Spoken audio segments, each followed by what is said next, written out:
ليه في ناس أذكى من ناس مع إننا كلنا عندنا نفس المخ؟ عمرك سألت نفسك إحنا كلنا اتولدنا ومعانا نفس العضو العبقري اللي اسمه المخ؟ طب ليه في واحد بيبقى عبقري والتاني مش بيقدر يحل مسألة بسيطة؟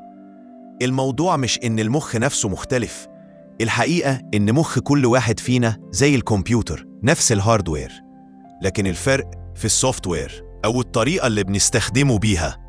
المخ بيتكون من مليارات الخلايا العصبية، وكل ما نستخدمه أكتر ونمرنه الروابط بين الخلايا دي بتقوى وتبقى أسرع.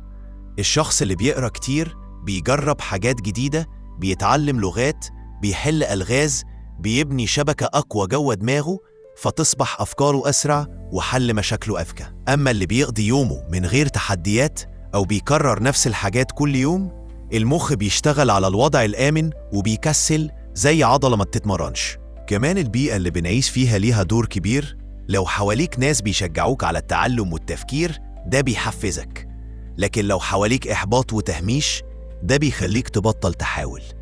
والأهم من ده كله العادات، النوم الكافي، الأكل الصحي والرياضة كلهم بيأثروا على تركيزك وذاكرتك. الخلاصة إحنا كلنا عندنا نفس الجهاز، لكن الفرق الحقيقي في إزاي بنستخدمه ونطوره. الذكاء مش هدية بتتولد بيها وبس، هو مهارة تقدر تبنيها كل يوم.